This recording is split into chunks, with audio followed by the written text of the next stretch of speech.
मंडळी नमस्कार, मी सुशील कुलकर्णी. आपण पाहताय अॅनालायझर. एका गंभीर विषयामध्ये घडणाऱ्या घटना एका पाठोपाठ एक तुमच्या समोर मला ठेवायच्या आहेत. निष्कर्षापर्यंत तुम्ही यायचं आहे, कारण या घटनेच्या मध्ये अनेकांनी आपापले हात धुवून घेतलेले आहेत.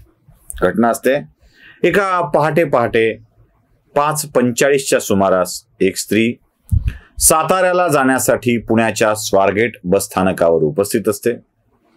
त्याच बसस्थानकावर फिरणारा एक मुलगा तिला, ताई साताऱ्याला जाणारी बस इथं लागत नाही, ताई साताऱ्याला जाणारी बस दुसरीकडे लागते असं सांगून त्या बसकडे घेऊन जातो.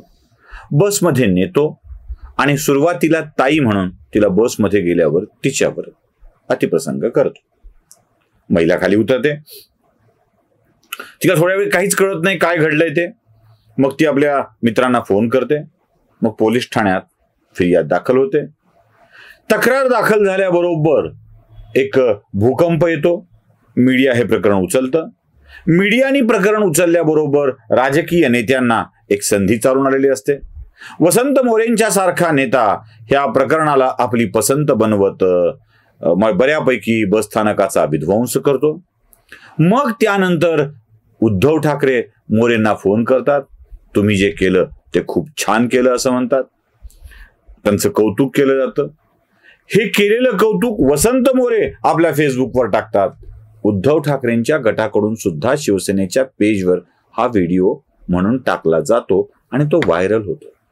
म्हणजे एखाद्या घरात वाईट घटना घडली असेल तर आपलंच घर फोडून टाकून फार छान केलंस असं म्हणण्यासारखं कौतुक माझा परिवार माझी जबाबदारी म्हणणारा नेता घेतो.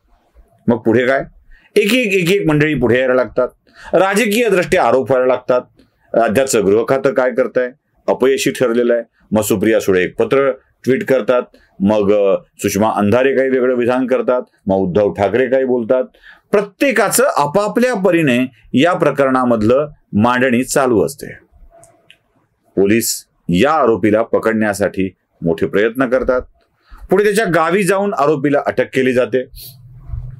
आरोपीला अटक केल्याबरोबर आरोपीला काही वेळानंतर कोर्टात सादर केलं जातं आणि प्रकरण वेगळंच रंग घ्यायला लागतं.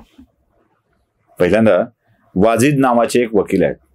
ज्या वाजिद नावाच्या वकिलांनी या प्रकरणात त्या दत्तात्रय गाडे नावाच्या आरोपीचं वकीलपत्र घेतलंय.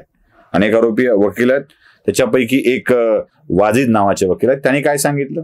ते म्हणाले की हे परस्परांच्या एकमेकांच्या संमतीने घडलेलं आहे. त्यांच्या वकिलांनी सगळ्यांसमोर दावा केलाय की कोर्टात समोर दावा केलाय, बाहेर दावा केलाय की पैसे दिले गेले होते. 7,500 रुपयांचा विषय, असे काहीही दावे याच्यामध्ये होत आहेत. आता हे जे वाजिद नावाचे वकील आहेत त्या वकिलांचं कनेक्शन सांगतो. हे वाजिद त्या आरोपी दत्तात्रयचे वकील. हेच वाजिद आता काय फोटो दाखवतोय बघा, जे मनोज जरांगे यांना भेटून गेले. मनोज जरांगेंशी संबंध उत्तम होते. ते त्यांना नेहमी संपर्कात होते.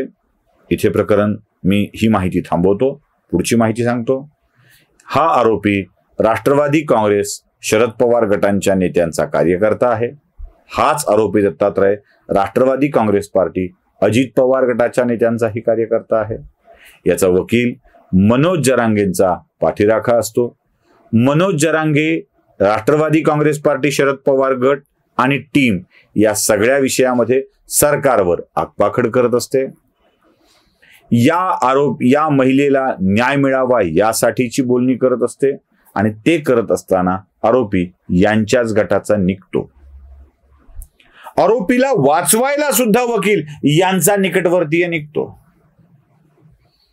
मला काही म्हणायचं नाही, एकही वाक्य बोलायचं नाही.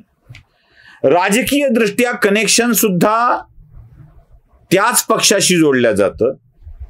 सामाजिक दृष्ट्या संबंध सुद्धा यांच्या व्यक्तीशीच निगडीत असतात. आणि महिलेवरती अत्याचार होतो आहे म्हणून गोंधळ घालणारी माणसं सुद्धा यांच्याच पक्षाची असतात. मग एखादं प्रकरण सापडलं की त्यावर बिनबोबाटपणे, अगदी निसंदिग्धपणे गोंधळ घालत फिरायचं आणि सांगायचं की बस हे सरकारचा नाकर्तेपणा आहे, सरकारचा नाकर्तेपणा आहे. या वकिलांनी तर आणखी काही बऱ्याच गोष्टी सांगितल्या. ते म्हणाले या महिलेशी आरोपीचे संबंध 1 महिन्यापासून होते.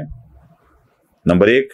नंबर 2, एका वकिलाने दावा केलाय आरोपीला आपल्यावर असा आरोप होतोय हे माहीत नव्हतं म्हणून तो गावाकडे गेला होता, तो पळून नव्हता गेला.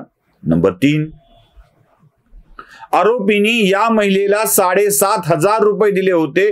ऑनलाईन देण्याचा वादा केला पण तिनं ऑनलाईन नाकारले, ते ऑफलाईन म्हणजे रोखीत घेतले. हे माझे म्हणणे नाही, हे आरोपीच्या वकिलाचे म्हणणे आहे. मग अशा स्वरूपाची विधानं करून त्या महिलेच्या आरोपावरच प्रश्नचिन्ह लावायचं, कारण आरोपी कळतंय हा. आणि हे प्रकरण इतकं तापवायचं की त्यावर सरकारला शिव्या घालण्याची खाज सुद्धा भागवता येऊ शकेल.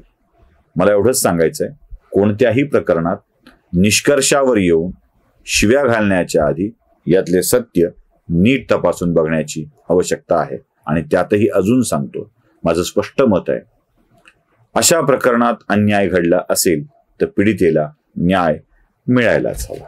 नमस्कार.